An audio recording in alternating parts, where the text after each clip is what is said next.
Hello, my name is Amanda Colapale, and welcome to Dermadry Segments. For today's episode, I am joined by Maria Thomas, a hyperhidrosis creator and advocate, and also creator for My Life as a Puddle. Thank you very much for having us today. Hi, Amanda. Thanks for having me. Just to go a little bit more into the questions, we're going to start off going through your journey and also going into explaining about hyperhidrosis. Is that we just want to go through that? Sure. I love to know your journey as a patient and as an advocate for hyperhidrosis. Tell us a bit about your journey with hyperhidrosis. So the earliest I remember sweating is around age 7. I went to a private Catholic school, kindergarten through 2nd grade, and I always remember having to wipe my sweaty hands on my Catholic school uniform, not being able to play games like Heads Up, 7-Up, or Red Rover because my hands were sweaty, and nobody wanted to hold my sweaty hands or touch them. And then around age 12, I finally asked my mom, why am I so sweaty? What's wrong with me? Because I thought it was just me. So she took me to our primary care physician, and they prescribed us a prescription and a perspirant. And that didn't work very well for me, so I kind of just dealt with it throughout the years. And then it wasn't until age 19 when I started doing just some random internet searches, and I came across the term hyperhidrosis. And so I did my own research, and then I found a dermatologist and went to the dermatologist and said, I think this is what I have. And not once did I hear the term hyperhidrosis all throughout, my adolescence. I was the one who had to find that term myself. And then I tried a bunch of different prescription medications. Unfortunately, none of them worked for me. And then when I was 30, I became a volunteer for a continuing medical education activity. And I got botulinum toxin injections in my hands. And that was really what started me on my advocacy journey. If you would have told me, 10 years ago that I would be blogging about excessive sweating and trying to help other people, I never would have believed you. So I've been blogging about hyperhidrosis at mylifeasapuddle.com for almost 10 years now. And it's been really rewarding. I've met a lot of wonderful people. I've spoken to members of the FDA and pharmaceutical companies, and really kind of made this my own. I had no idea what I was doing when I first started, but each new experience brings you new learning opportunities. Wow, that's amazing. And it's an amazing story, and you could totally see the life cycle as well. Yeah, definitely. How severe is your hyperhidrosis, and how does it affect or shape your everyday life? Well, when I had the botulinum toxin injections in my palms, I was told by the dermatologist there that I had the worst case of palmar hyperhidrosis he had ever seen. I mean, my hands, still to this day, they can literally drip puddles. So I definitely have a severe case. I have palmar and plantar, so I have sweaty feet as well as sweaty hands. On really bad days, I can have groin sweating. If I'm in a job interview, for example, I can have full body sweating and be worried about sweating through my clothes in a professional situation like that. I would say my hyperhidrosis is severe, and it impacts everything. I mean, it's rare that I'm not thinking about my sweating, and trying to plan my day around it, trying to determine what is the weather going to be like so I know what clothes to wear. Where am I going to be in my office? Do I need to turn the air conditioning on? Do I need a fan? Do I need a towel? Do I need a change of socks for later in the day? All of these little things that dry people wouldn't you think twice about, I think about constantly. Wow. And that's actually super interesting. There's a lot of patients also that we speak with that have similar situations. And I was speaking to someone about a week ago, and they were actually saying that even when it comes to silk sweaters, like for the summer especially, she felt so shy and embarrassed about that. And she was like, it's usually on a day-to-day basis, but in the summer, it just kind of, there was that ripple effect. So it's something that does affect a lot of people, and I'm really happy that you're actually being able to speak about it and sharing your experience and your journey. Yeah. There's a quote by C.S. Lewis, and it's something to the effect of, friendship is born at that moment when one person says to another, you too, I thought I was the only one. And that's the thing, we're all suffering in silence for large amounts of time during our life, and we think we're the only ones going through this. And it just takes one person to say, I've got this sweaty thing going on, and then, the ripple effect happens, and you can create a community around it. Which is very, very true. And it's actually great to have a community and everyone to be able to share their experiences and their story. And I feel like it creates that safe space for everyone. Definitely. What were the challenging experiences that you went through because of hyperhidrosis? I know you kind of touched upon it a little bit, but what was a real challenge that you went through? Gosh, I have so many different examples over the years. I would say in school, especially the older I got, test taking in high school and in college even was hard. I would develop anxiety over my sweat. I'm not sweating because I'm nervous, but I'm nervous because I'm sweating, and there's a huge difference. So a lot of people with hyperhidrosis can develop anxiety, situational anxiety. So test taking becomes a trigger for my sweating. So I'm worried about my sweating ruining the paper, soaking the pencil, soaking the desk. And so then, you get into that kind of negative thought cycle, and you can't even focus on taking the test because you're so worried about your sweating. And had I known about hyperhidrosis back in high school and my early college years, I would have asked my instructors and my teachers for accommodations and simple things like being able to take the test in a room by myself versus having to take the test with everyone else in the classroom and being surrounded by others and having to worry about that sweating while I'm trying to focus on the test. So that's, an example from when I was younger. And then the older I get, the more professional situations I'm placed in. So job interviews are very difficult. I'm constantly planning my outfits for the job interview, going into the restroom right beforehand to run my hands under cold water, stuffing my pockets with paper towels, making sure that the folder that holds the copies of my resume is plastic or manila colored, because any type of colored file folder the ink will come off on my hands. So just little things like that, I have to be really conscious of. And then, once I do get hired for jobs, I remember I was having to work an event and we had a Q&A session. So I was the one holding the microphone and running it up and down the aisles for people in the audience who had questions. And I distinctly remember handing that microphone to a doctor, no less, because I was at a medical event. I handed the microphone to a doctor, and he literally picked up the microphone and went like this and looked at me, or looked at the microphone and was like, "Why is it so wet?" So that was absolutely mortifying. So after that work event, I had to tell my coworkers, I'm happy to help out at work and at these events, but you can't put me in situations where I have direct contact, hand-to-hand contact with someone, because then my sweaty secret is going to be revealed. Wow. Even, let's say, the aspect, I like that they actually took that in consideration, and they're trying to also help you. And thank you for sharing those tips and tricks that could actually help others that do suffer from hyperhidrosis. I feel like everyone likes to hear each other's stories, and it's very personal, and I really appreciate you giving those little tips and tricks sometimes, like even for the folders, for example. There's not a lot of people that may think of that, or sometimes they do, but they're unsure. There's so many little tips and tricks that not everyone is aware of. And I think it's a cool way to share and bring upon. Yeah, I have lots of tips and tricks that I've developed over the years, so... Knowing that it is Hyperhidrosis Month, what do you want people to know about hyperhidrosis?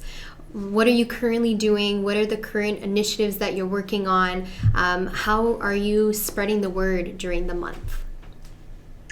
Yeah, so I just wrapped up an interview with the executive director and co-founder of the International Hyperhidrosis Society. That video is posted on my website now. I'll also be releasing another interview with a psychoanalyst later this month.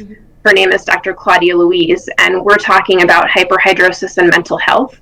I think that's an aspect of the condition that some people don't think about necessarily, but it can affect your mental health. It can cause depression, anxiety, social anxiety. Some people don't want to leave their house because their sweating is so severe, especially people with craniofacial hyperhidrosis, where they're sweating on their head and their face. That's probably the most difficult type of hyperhidrosis to hide.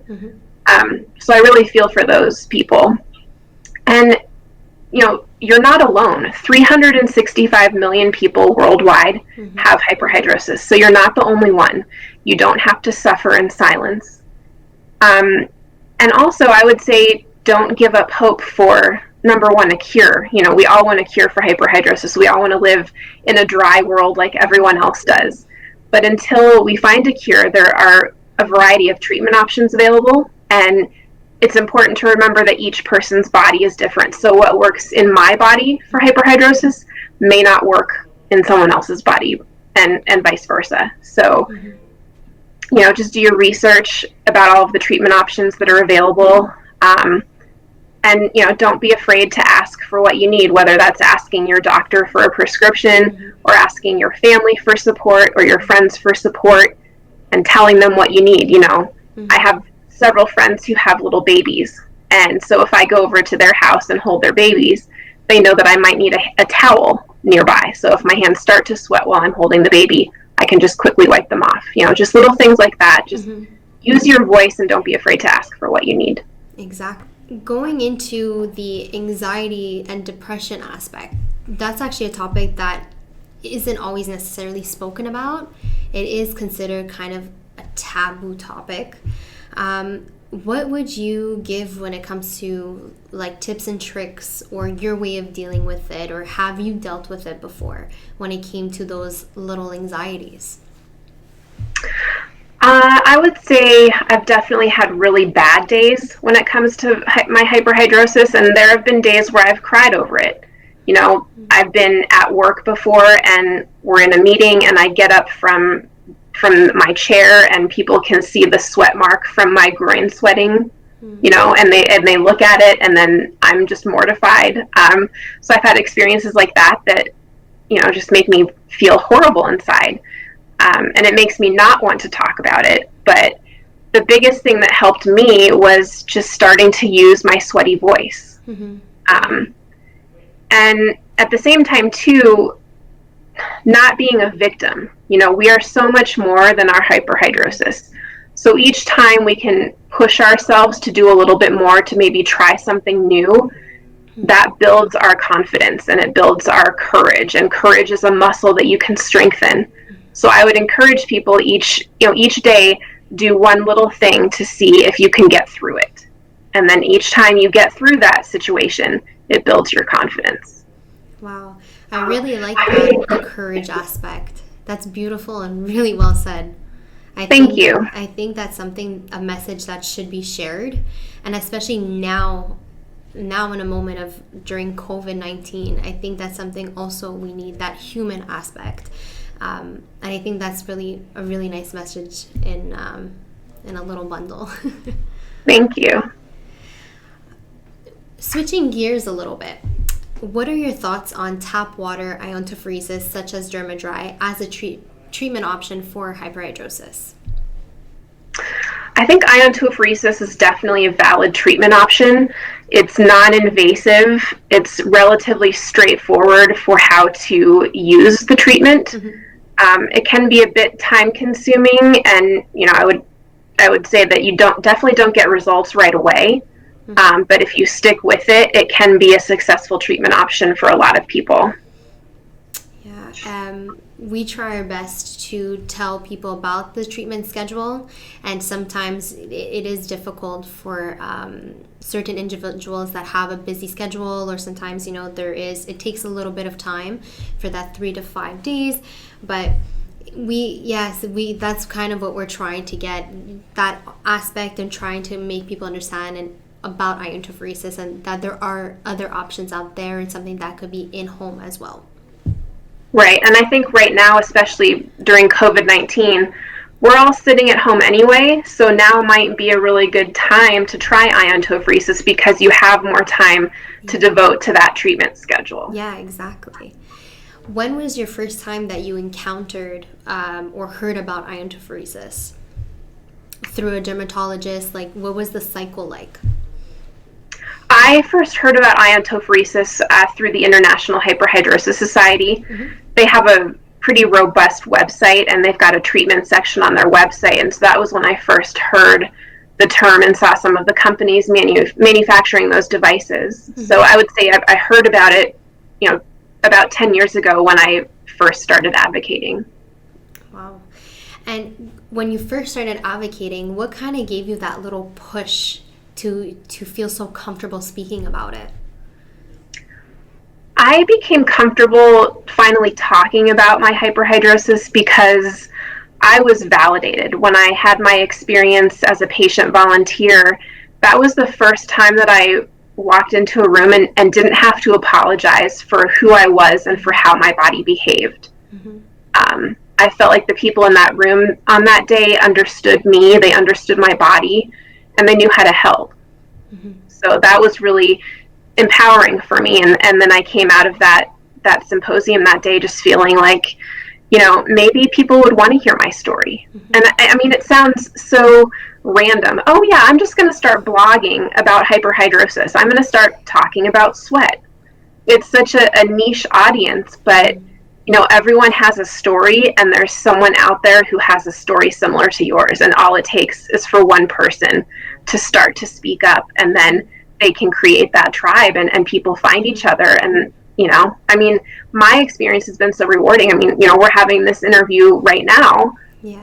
That never would have happened had I not started releasing my sweaty secret, because it's a secret. It's mm-hmm. a sweaty, shameful secret for so many people. Mm-hmm. But once you start talking about it, it's so rewarding, and you don't have to tell the entire world, but even if you tell one person in your immediate circle, hey, I have this thing, it's called hyperhidrosis.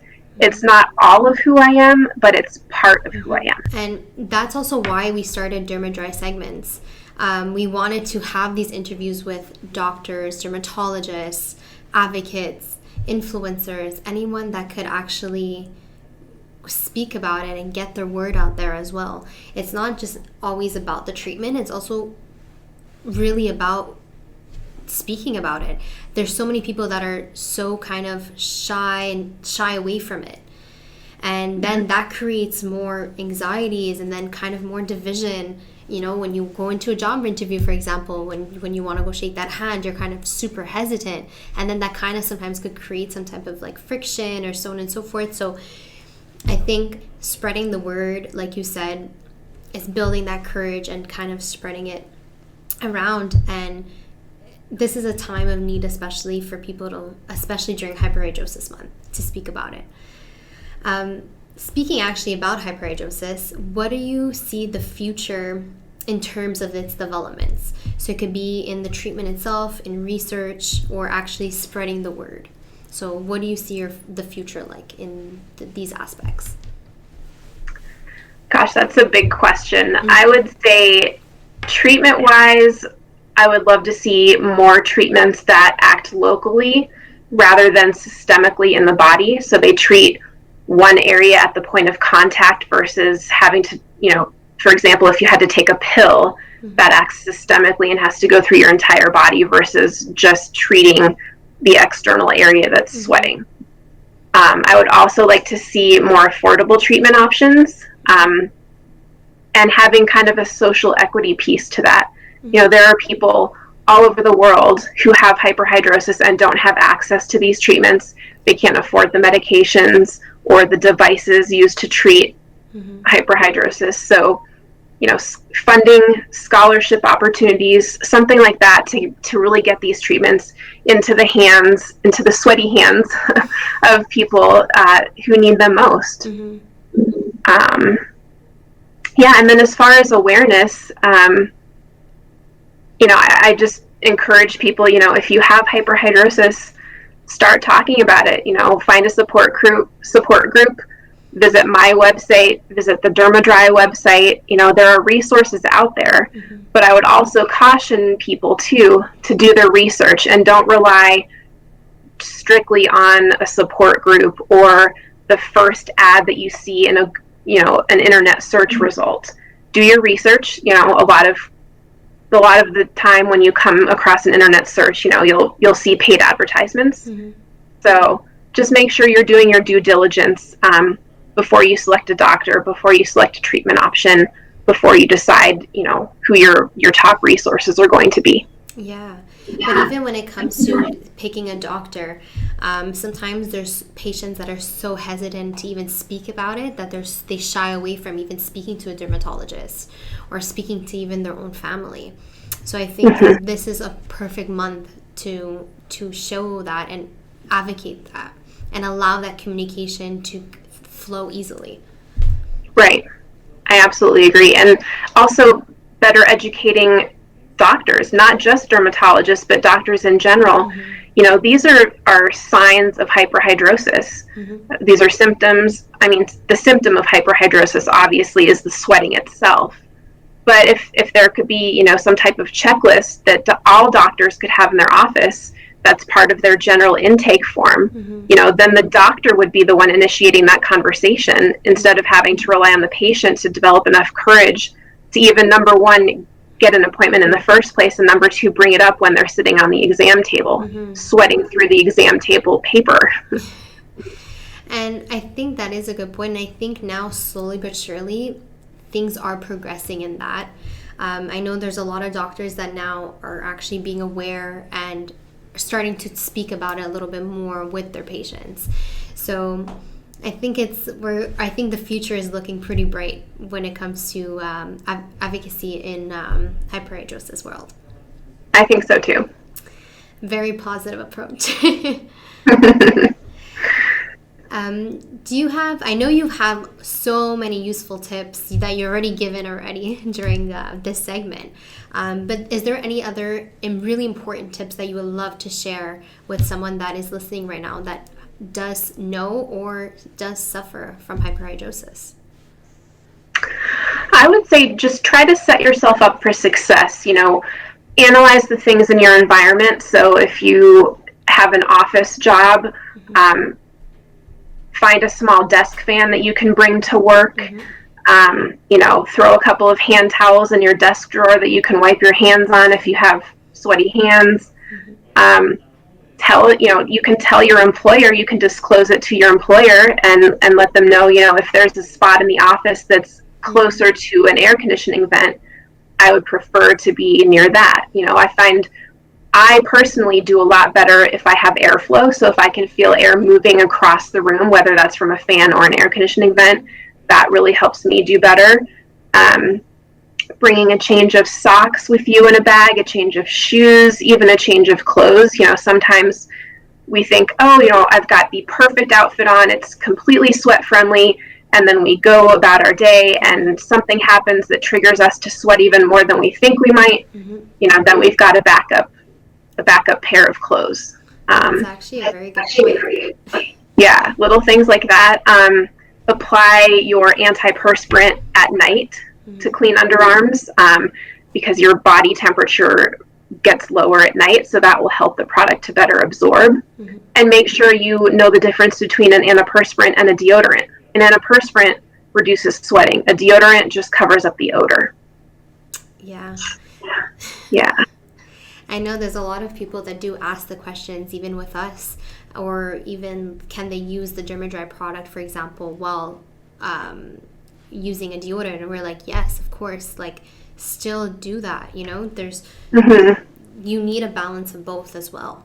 And sometimes with the odor as well, there's so many ups and downs with it. Sometimes there is none, sometimes there is, and we want to really make sure that people know that difference as well. Right.